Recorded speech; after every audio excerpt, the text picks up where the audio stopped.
Okay, this story I call Sissa and the Battle. It's from India, and in ancient India, there was a king who ruled over a small province, Of his courtiers, 4 were his advisors and helpers.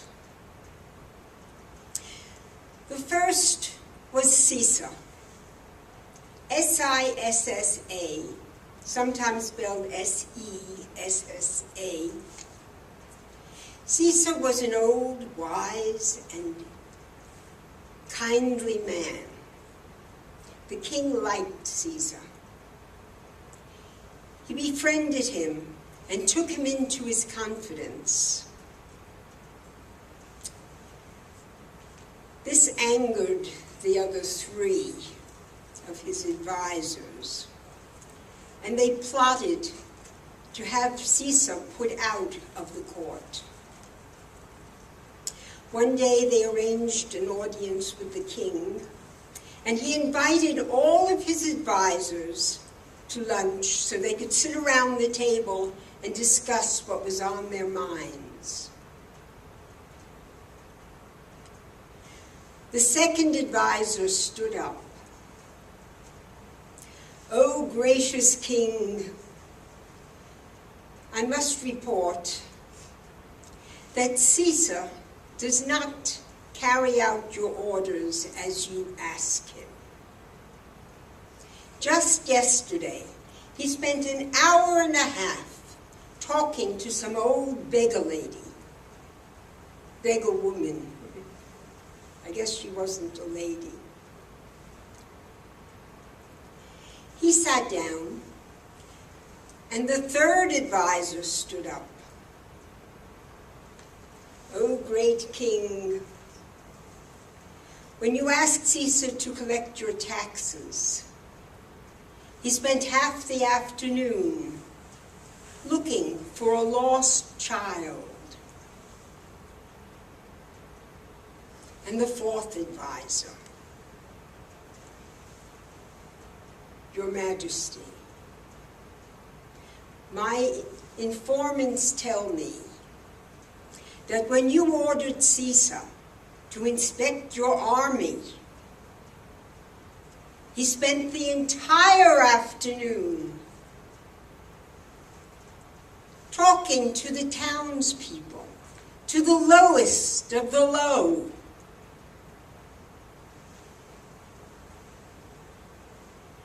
Well, the king looked at Sissa. "Sissa, can you deny any of these accusations?"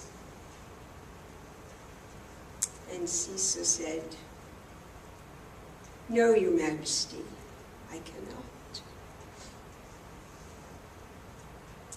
So the king turned to the other advisors and he said, "What do you propose we do about this?" And the second advisor stood up again. Well, he didn't want the king to think that they were trying to get rid of Sissa. So he said, "Perhaps we should give Sissa one last chance. And if he can carry out your orders and succeed, we'll forgive him his misdeeds. On the other hand, if he's unable to fulfill your wishes, then we have to put him out." And the fourth advisor stood up and said, "Great king, you are a wise and gracious, kindly person, and you take good care of your people. But we all know that the king to the south of us is planning to put together an army and attack and overrun your kingdom. Now, if Sissa can come up with a plan whereby we can be victorious in this battle and not kill anybody, that would be worthy of forgiving him. Well, the king thought, what a marvelous idea. Imagine if we could win the battle without killing anyone. That would be fantastic. That would be the best thing that ever happened. So he sent Sissa up to the mountain, and he said, Sissa, it will take at least a month and a half, maybe 2 months, for that king to ready himself for this battle. I will give you 1 month to the day to come up with a proper solution as was suggested. And you come down at the end of the month and let us know what you have devised. So Sissa packed up his bags and he went up to the mountain.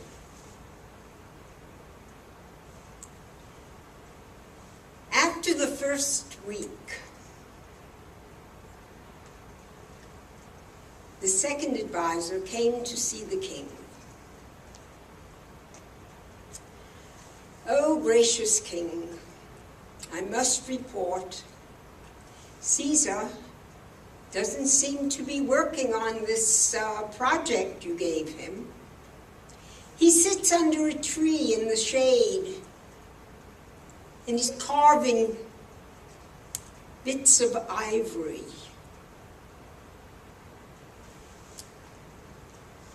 Well, said the king, perhaps he thinks better if he keeps his hands busy.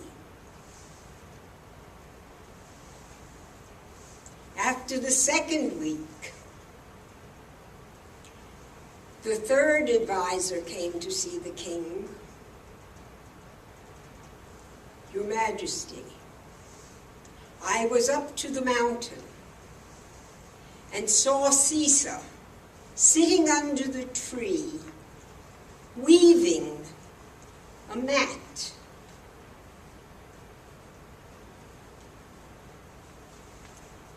And after the third week, the fourth advisor came.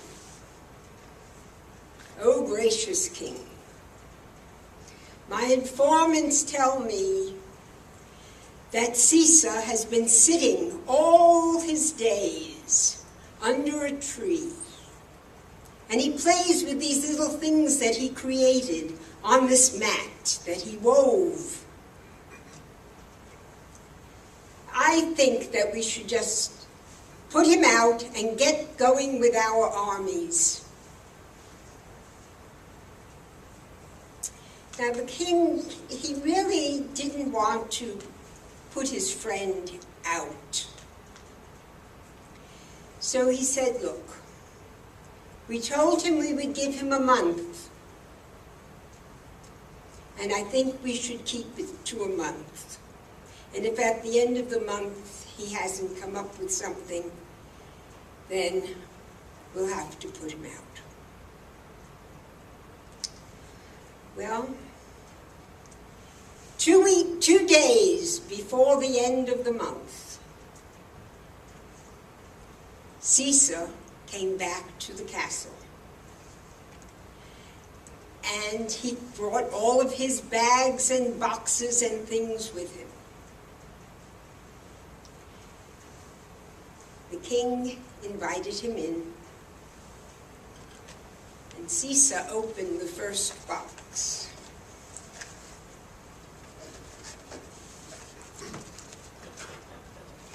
And he took out the mat that he had been weaving, and he laid it on the table. And he had invented the modern day chessboard. 64 boxes, alternating red and black, on a square mat. And he put that on the table. And on the mat, he took out the next box and opened that. He took out 2 armies, a white army and a black army. And he put them on either side of the board. And he called it Chaturanga, which means 4 hands, or 4 parts. Each army had a king and a queen. And then they had elephants and chariots and an infantry and a cavalry. And those were the 4 parts. Excuse me. And he showed them, Sissa showed the king how he could strategize and move bit by bit. The armies come toward each other and they battle until one of the kings is put in such a position that he cannot move without being conquered.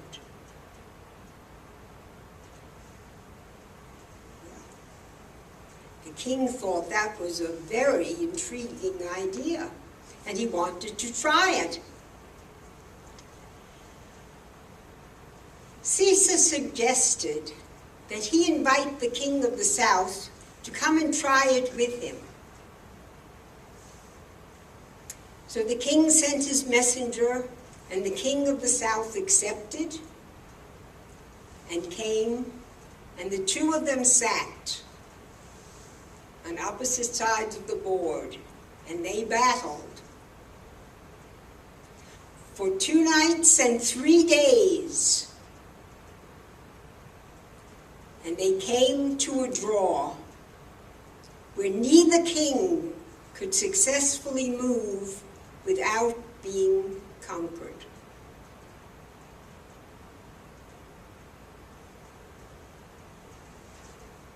The king from the south stood up, and he said, "I can see that you are a great strategist,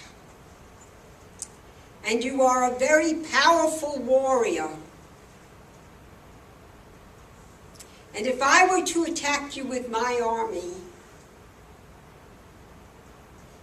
I could not win the battle. Therefore, I am calling my army off, and we will just live as neighbors." And he left. Oh my goodness, the king was overjoyed. Imagine, there'll be no battle. Nobody was killed. And he won without anyone being killed. So he called Sissa, and he told him what happened, and he said, "Sissa, this is the most marvelous thing that anyone has ever created. Now, what can I give you for a reward?"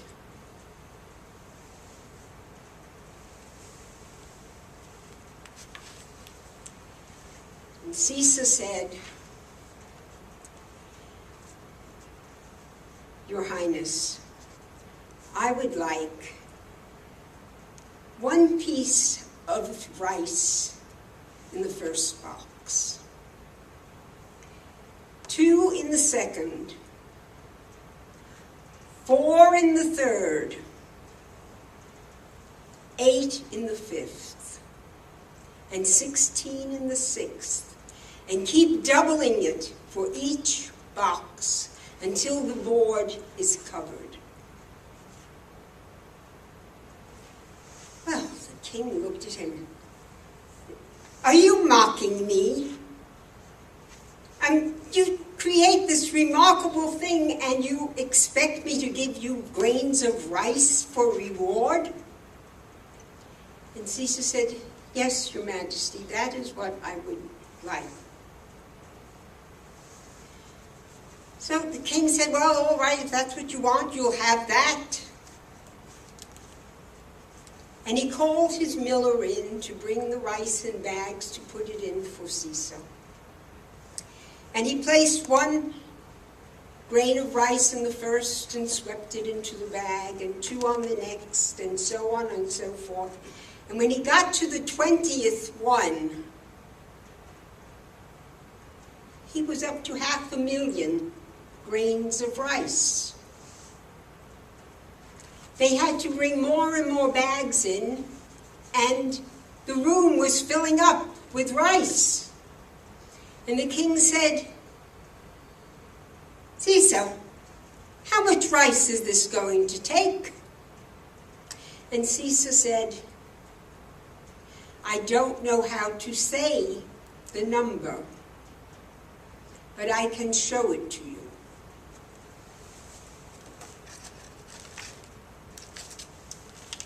I wrote it out for you to see.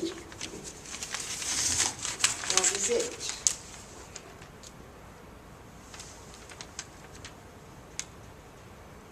And that's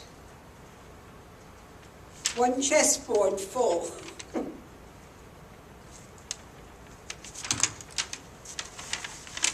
So the king said, what do you want to do with all of this rice?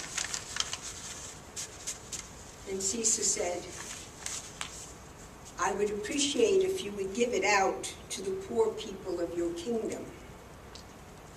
You see, rice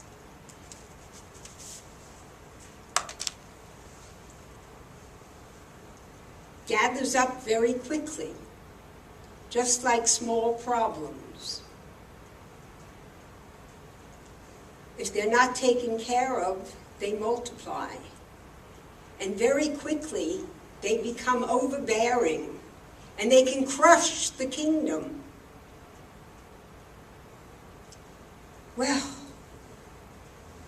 the king sat back, and he said, Sissa,